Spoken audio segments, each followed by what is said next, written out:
Olá, tudo bem com vocês? Como será que eu posso testar se uma população está em equilíbrio de Hardy-Weinberg? Nós devemos aplicar o nosso conhecido teste do Q². Assim sendo, vamos imaginar aqui que eu tenho uma situação como essa, onde eu tenho uma população com 90 indivíduos do tipo Azão, 28 indivíduos do tipo Azão-Azinho e 12 indivíduos do tipo Azinho-Azinho, com um total de 130 indivíduos. O nosso esperado ele seria simplesmente a nossa predição do número de indivíduos frente ao nosso P² vezes 130, o nosso Q² vezes 130 e o nosso 2PQ vezes 130. Já o nosso P e Q, eles podem ser obtidos para P, que seria a frequência do nosso alelo Azão, 90 mais 90 mais 28, porque eu estou somando duas vezes quem tem 2 Azão e uma vez quem tem 1 Azão, e dividir este nosso valor por 2 vezes 130, ou seja, pelo total de alelos ali presentes na nossa amostra. O nosso H0 aqui, então, seria que as frequências ali observadas são iguais às nossas frequências esperadas para o equilíbrio de Hardy-Weinberg em uma determinada população. E o nosso H1 seria justamente que essas nossas frequências elas divergem significativamente deste nosso cenário.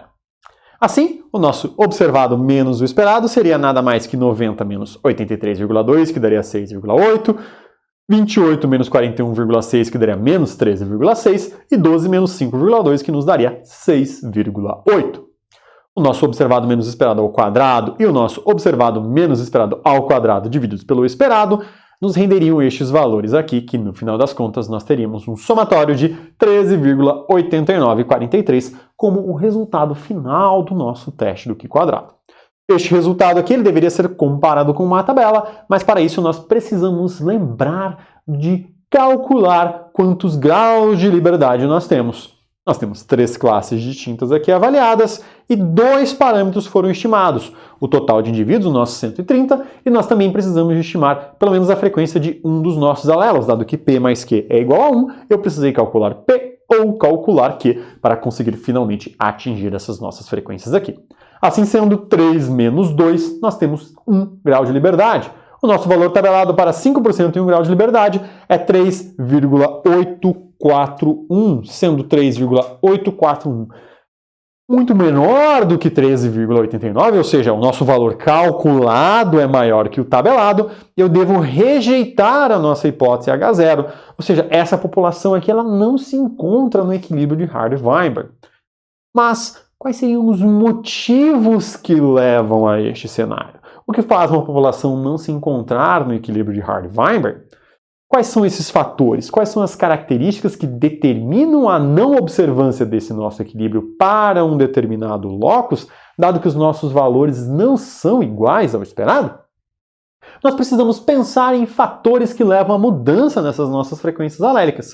O primeiro desses nossos fatores são as mutações, ou seja, são alterações súbitas que podem ser hereditárias e que a permanência dessas mutações na população vai depender de ação seletiva, ou seja, se aquela mutação permite, por exemplo, que aquele animal tenha o mesmo desempenho reprodutivo. Vamos imaginar então que eu tenho aqui bactérias ali sendo avaliadas, por exemplo, eu tenho um sabão que é bactericida. Na primeira geração, nós não temos nenhuma bactéria que seja resistente, mas ocorre uma mutação. Ao ocorrer uma mutação, surge uma bactéria que é resistente, e eventualmente essas bactérias resistentes assumem ali 0,04% dessa nossa população. Na terceira geração, como eventualmente essas bactérias são confrontadas com o sabão bactericida, eu vou ter 0,24, ou seja, eu aumentei a minha frequência dos indivíduos resistentes. Na quarta geração, eu aumentaria ainda mais até o ponto em que eu vou suprimir os indivíduos que não são resistentes, e tanto que as pessoas eventualmente venham a lavar a mão. Ou seja, eu tenho a seleção natural atuando, um fenômeno ambiental aqui atuando, distorcendo essas minhas frequências alélicas, fazendo com que, em última instância, eu modifique e altere a minha situação aqui observada. Eu estou modificando essas minhas frequências alélicas. Assim, quando eu tenho seleção atuando, eu preciso fazer uma correção das minhas frequências pelo valor adaptativo médio. Vamos imaginar que eu tenha uma situação tal em que exista uma seleção que aumenta ou reduz uma determinada característica, e esse vai ser o nosso valor adaptativo. Vamos imaginar um cenário aqui tal em que eu tenha o alelo A+, e o alelo A. Vamos imaginar o indivíduo homozigoto para A+, e o indivíduo heterozigoto, mas que apresenta aqui um alelo mais, ele pode apresentar um valor adaptativo 1. Ou seja, o indivíduo, aqui nesse caso, que ele apresenta o alelo A+, seja em homozigose ou em heterozigose, ele não tem a sua frequência alterada. Mas o valor adaptativo do indivíduo homozigoto que não apresenta o alelo A+, ele vai ser 1 menos o S, que seria justamente o nosso coeficiente aqui de seleção, ou seja, o quanto aquilo está reduzindo a frequência daquele nosso alelo. Logo, para calcular o valor de Q, essa frequência aqui observada, eu vou pegar Q² e multiplicar por 1 menos S. E a nossa divisão ocorrerá por 1 menos S vezes Q². E esse valor S é justamente o quanto aquela nossa característica reduz na capacidade proliferativa.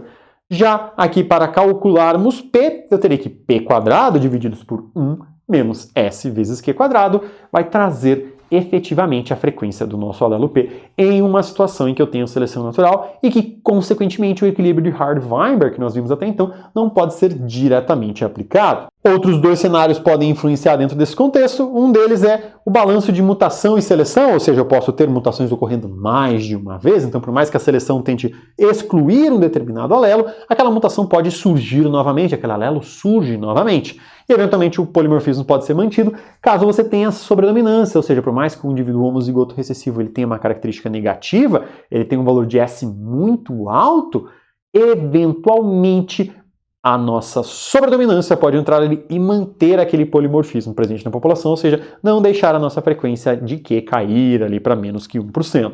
Outra possibilidade é considerar a migração. Essa migração ela vai tender a homogeneizar as populações, ou seja, eu tenho fluxos ocorrendo de uma população para outra e teremos um balanço ali entre migração e seleção, eventualmente ocorrendo, ou seja, se por acaso os dois parâmetros atuam simultaneamente sobre uma população, elas vão modificar, porque não necessariamente esses ambientes apresentam a mesma seleção.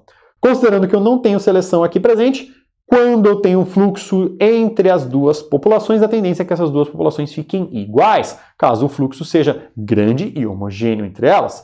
Mas, caso eu tenha um pequeno fluxo de uma população para outra, esse pequeno fluxo ele só vai ajudar a distorcer e perturbar as nossas frequências esperadas no equilíbrio de Hardy-Weinberg. Outra possibilidade é a ocorrência da deriva genética, ou seja, uma situação na qual eu tenho uma população pequena, seja porque ela é pequena ou porque ela passou por um evento de constrição, e você tem um evento que não deveria ser significativo.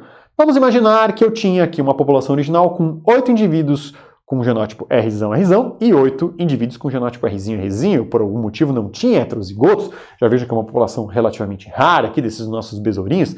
Então eu tinha 50% do alelo Rzão e 50% do alelo Rzinho. Em uma situação normal, uma raquetada para matar esses nossos besourinhos não faria diferença nenhuma se fosse uma população grande o suficiente, mas uma população pequena como essa, de 16 indivíduos, após a raquetada, que pegou um pouquinho torto ali, matando um pouquinho mais de indivíduos vermelhos do que indivíduos amarelos, eu posso ficar num final aqui com 2 indivíduos de genótipo Rzão e 6 indivíduos com genótipo Rzinho. Isso me dá 25% de alelo Rzão e 75% de alelo Rzinho. Percebam que, dado o fato da nossa população ser muito pequena, foi muito fácil eu alterar essas frequências alélicas drasticamente. Assim sendo, eu não vou conseguir observar o equilíbrio de Hardy-Weinberg, ou seja, eu não vejo essa população mantendo essa frequência no longo prazo. Outros fatores que acabam influenciando a não ocorrência do equilíbrio de Hardy-Weinberg são, por exemplo, a subdivisão populacional. Ou seja, eu tenho uma população grande e ela é subdividida. Se essa população inicial não for grande o suficiente durante o passo de subdivisão, eu posso ter um cenário que eu acabe separando os alelos do tipo Azão e os alelos do tipo Azinho, por exemplo, e ter uma situação em que eu não observo o número de heterozigotos esperados. Ou seja, eu cairia no que é designado de efeito Walland, que justamente representa um cenário onde você tem uma subdivisão e você reduz a heterozigosidade daquela população, simplesmente porque você subdividiu a mesma e distribuiu os alelos de maneira desigual. Outra possibilidade é que você tenha uniões preferenciais, ou seja, os casamentos eles não estão ocorrendo ao acaso. Os acasalamentos são ou são realizados de acordo com algum tipo de preferência relacionada com o locus em questão que está sendo avaliado. E outra possibilidade também são as uniões consanguíneas, que vão aumentar as frequências dos homozigotos, levando a um aumento aqui da nossa endogamia. Ou seja, a endogamia também altera e modifica o equilíbrio de Hardy-Weinberg. Especialmente porque ela faz com que nós fujamos da nossa pamixia, ou seja, os cruzamentos não estão mais ocorrendo ao acaso, e sim mais entre indivíduos aparentados. Essa endogamia ela vai aumentar a taxa de homozigose, incluindo para genes que eventualmente apresentem alelos que sejam letais, ou outros tipos de doenças e características indesejadas. Por isso que é necessário pensar em um programa de melhoramento quanto à ocorrência do excesso de endogamia, que pode aumentar a frequência de alelos indesejados em uma determinada população.